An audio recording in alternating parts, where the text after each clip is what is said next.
সবাইকে আবারও স্বাগতম জানাচ্ছি এপি টেকটকের পক্ষ থেকে। এই ভিডিওতে আমরা শিখব কিভাবে এসপি ফ্রুডেক্স সরি এসপি ফ্রুডেক্স কোর i7 জেনারেশন একটা ডেস্কটপ পিসি। তো এই ডেস্কটপ পিসির আমরা পিসিতে আজকে হচ্ছে আমরা একটা 128 GB thunder thunder strike M.2 PCI E NVMe Gen 3x4 এই একটা এসএসডি আমরা এই ডেস্কটপে ইনস্টল করে আপনাদেরকে দেখাবো। তো তার আগে এসএসডি আমি কেন ইনস্টল করতেছি সেই বিষয়ে আমি একটু আপনাদের সাথে আলোচনা করতে চাই। সেটা হচ্ছে, আপনি জানেন যে ডেস্কটপের হার্ড ডিস্কের তুলনায় NVMe স্পিড হচ্ছে এসএসডি স্পিড আমরা জানি অনেক বেশি। সো এই টাইপের স্টোরেজ আমরা এই জন্যই হচ্ছে ডেস্কটপ পিসিতে বা ল্যাপটপে ইনস্টল করে থাকি। সো যে বিষয়টা আমরা বলতেছিলাম সেটা হচ্ছে এসএসডি নিয়ে। SSD read write speed hard ডিস্কের তুলনায় হচ্ছে অনেক বেশি। আমরা জানি এটার রিড রাইট স্পিড যদি একটু দেখতে চাই, তাহলে এখানে যদি আপনারা দেখেন যে স্টোরেজ ক্যাপাসিটি হচ্ছে 128 জিবি এবং এটার ফর্ম ফ্যাক্টর হচ্ছে PCI Gen 3 NVMe 1.3। ওকে, ম্যাক্সিমাম রিড স্পিড অর্থাৎ এটার সিকোয়েন্স রিড স্পিড হচ্ছে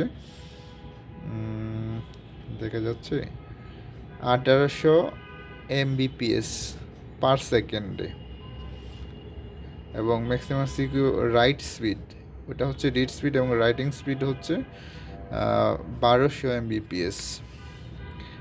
রিড স্পিডের চাইতে রাইটিং স্পিড আমরা জানি কম হয়ে থাকে, এবং ডাইমেনশনটা হচ্ছে 80 mmx 22 mmx 3.8 mm, এবং অপারেটিং টেম্পারেচার 0°C থেকে 70°C পর্যন্ত এটা হচ্ছে সহনীয় পর্যায়ে থাকবে। সো আমার মতে এসএসডি এখন হচ্ছে যুগোপযোগী একটি storage device. So SSD use করাই বেটার, হার্ড ডিস্ক ইউজ করা বন্ধ করা উচিত। কারণ হার্ড ডিস্কের সাইজ এবং স্টোরেজের প্রাইসের চিন্তা করলে হার্ড ডিস্ক ব্যবহার করা ঠিক আছে, এবং যদি আপনি স্পিডের চিন্তা করেন এবং হচ্ছে সময় বাঁচাতে চান তাহলে অবশ্যই আপনার এসএসডি ইউজ করতে হবে। তো টান্ডার স্ট্রাইক এই এসএসডিটা আমি আজকে এই প্রথম ইনস্টল করছি।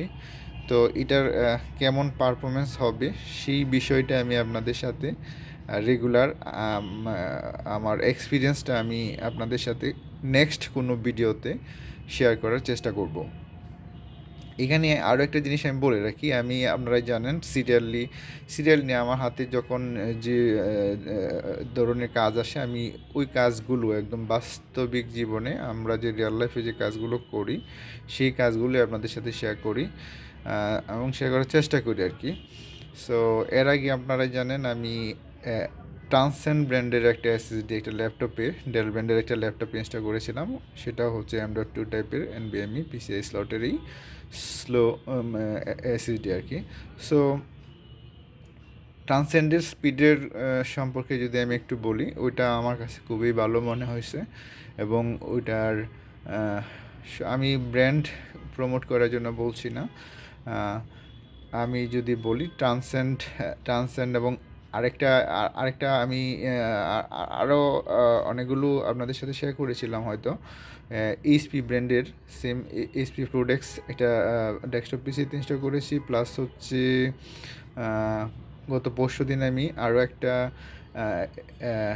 এসআর ব্র্যান্ডের একটা পিসিতে হচ্ছে এইচপি ব্র্যান্ডের একটা এসএসডি ইনস্টল করেছি। সো এইচপি ব্র্যান্ডের যে এসএসডি সেটার রিড রাইট স্পিডও ভালো এবং পারফরমেন্সও ভালো পাচ্ছি, এবং ইউজারটির কোনো কমপ্লেন নেই। আর হচ্ছে এই দিক থেকে যদি আমি ট্রান্সেন্ড, তারপরে হচ্ছে এইচপি টিম অ্যান্ড হচ্ছে এই টান্ডার স্ট্রাইক, কিং স্পেস, এগুলো হচ্ছে মানে সিরিয়ালি আমি যদি বলি ট্রান্সেন্ডকে আমি প্রথমে রাখবো, দেন হচ্ছে এসপিকে রাখবো, দেন টিম আছে, তারপরে কিং স্পেস, টান্ডার, এরকম অনেক এসএসডি আপনারা পাবেন। এই এই ব্র্যান্ডগুলোর তুলনামূলক প্রাইস কম হয় ট্রান্সেন্ডের তুলনায়। ট্রান্সেন্ড আমি 128 জিবি মার্কেটে পাই নাই, যার কারণে আজকে আমি এইটাই লাগানোর চেষ্টা করছি। মার্কেটে একটু ক্রাইসিস চলতেছে, আপনারা জানেন। মাঝখানে এয়ারপোর্টে যেহেতু একটা বার্নিং কেস ঘটনা ঘটছিল, যেমন কার্গো পুড়ে যাওয়ার কারণে অনেক মালামাল, জানি কম্পিউটারের মালামাল নষ্ট হওয়ার কারণে, এটা অজুহাত হিসাবেই হয়তো দোকানদাররা প্রাইস বাড়াইছে কিনা আমি জানি না। তো ওনারা বলতেছে যে মার্কেটে এসএসডি নাই, প্লাস হচ্ছে এই স্টোরেজের ক্রাইসিস, বিভিন্ন প্রোডাক্টের ক্রাইসিস। সো এই মুহূর্তে আমার একটু বেশি টাকা দিয়ে এটা কিনতে হয়েছে। তো এটার প্রাইস সম্পর্কে যদি আমি বলি, এটার মার্কেট প্রাইস নিচ্ছে 3200 টাকা, এবং ব্যাট ট্যাক্স সহ হয়তো আরও একটু বেশি পড়েছে। সো আপনারা যদি কিনতে চান, আমি সাজেস্ট করব যে ট্রান্সেন্ড অথবা এইচপি, টিম, এগুলো নিতে পারেন। আর ট্রান্সট্রাইকটা আজকেই আমি প্রথম ইনস্টল করছি, এটার এক্সপিরিয়েন্সটা আমি পরে আপনাদের সাথে শেয়ার করবো, এটা পারফরমেন্স কেমন হয়েছে, এবং 6 মাস ইউজ করার পরে হয়তো বোঝা যাবে যে এটার আসলে কী অবস্থা।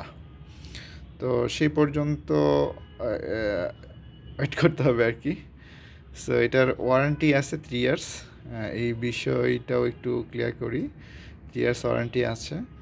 তো চলেন এটা আমরা আজকে ইনস্টল করি, এবং কীভাবে এটা রিপ্লেস করতে হয় বা ইনস্টল করতে হয় সেটা আমরা দেখব, কোন স্লটে লাগাবো।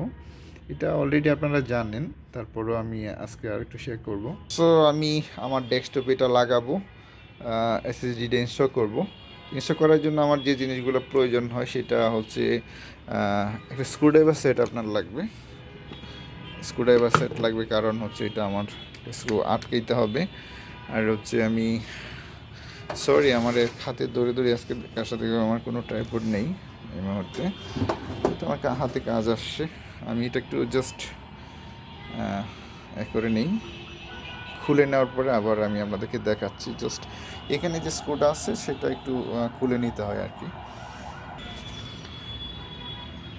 দেখেন এই যে স্ক্রুটা জাস্ট খুলে এই দিক থেকে টান দিলেই এটা খুলে যাবে। সো খোলার পরে আমি দেখাচ্ছি কীভাবে ইনস্টল করতে হবে, কোন স্লট ইনস্টল করতে হবে সেইটা। তার আগে এটা ব্র্যান্ড পিসে, তো এই সামনের এই পার্টগুলো, এই লকগুলো খুলে নিতে হবে। আমি এক হাতে করে দেখাচ্ছি যে আমার এক হাতে মোবাইল। সো ভিডিওটা ক্রিয়েট করার ইচ্ছা হচ্ছে, সো এই জন্য করে নিলাম। সময় আসলে দেওয়া যায় না, আমার হাতে তো সময় নেই, তারপরে আমি চেষ্টা করি আপনাদেরকে সময় নিয়ে এটা বোঝানোর জন্য। এখানে একটা লক আছে সম্ভবত, এটা খুলে নিলেও হয়, না খুললেও হবে। এটা হচ্ছে সম্ভবত, আচ্ছা আমি এটা খুলে দেখাচ্ছি। এই যে এই স্লটটা আমাকে বসাইতে হবে, ভিতরে যে স্লট আছে ওখানে। সো আমার এই পার্টটা আগে খুলে নিতে হবে। দেখেন এটা হচ্ছে জাস্ট এদিকে টান দিয়ে, সামনে এইদিকে পেছনের দিকে টান দিয়ে, দেন এটা জাস্ট এরকম স্লাইড করলে এটা খুলে যাবে। এবার খুলে নিতে হবে, এটাও আমি আপনাদের সাথে শেয়ার করলাম। আর হচ্ছে এখন আমি দেখাবো হচ্ছে এখানে কি মোবাইলটা থাকবে, হ্যাঁ ইনশাল্লাহ।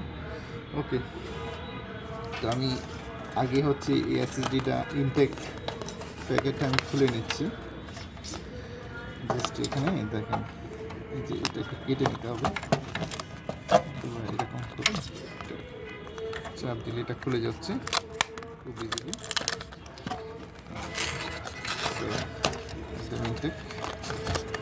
এটা খুলে নিচ্ছি। আচ্ছা এখন হচ্ছে কোন জায়গায় বসাবো সেটাই হচ্ছে আসল বিষয়। দেখেন এটা হচ্ছে এই পার্টটা হচ্ছে স্ক্রু আটকানোর জন্য, আর এইটা হচ্ছে আমার কানেক্টরের সাথে এটা স্লটে যে বসবে, সেই স্লটটা হচ্ছে এইটা। আশা করি দেখা যাচ্ছে এই যে এখানে। আর একটু যদি যে দেখেন, সরি, স্ট্যান্ড থাকলে ভালো হতো। যাই হোক, এখানে আমি দেখাই,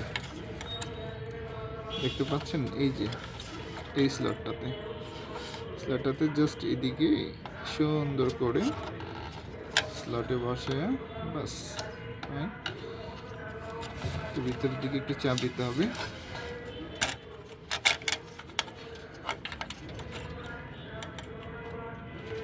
বাইরে মাইকিং চলতেছে তো একটু নয়েজ হবে, সরি। আচ্ছা, এই যে আমার ইনস্টলেশন কমপ্লিট। এখানে জাস্ট এখানে একটা স্ক্রু দিয়ে আটকে দেবো, দেখেন এই হচ্ছে ইনস্টলেশন প্রসেস। এখন এই যে এখানে একটা স্ক্রু দিয়ে আটকাতে হবে, এই যে এই জায়গাটা স্ক্রু দিয়ে আটকে দেবো, বাস কাজ শেষ। তো এইটুকুই হচ্ছে বিষয়। আর বাকি যে আপনারা জানেন পার্টিশন কীভাবে ক্রিয়েট করতে হয় এবং উইন্ডোজ কীভাবে সেট আপ করতে হয়। তো সবাই সে পর্যন্ত ভালো থাকবেন।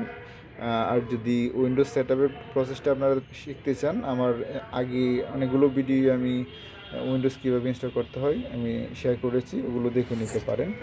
তো আজকে এই পর্যন্তই, সবাই ভালো থাকবেন, আল্লাহ হাফেজ।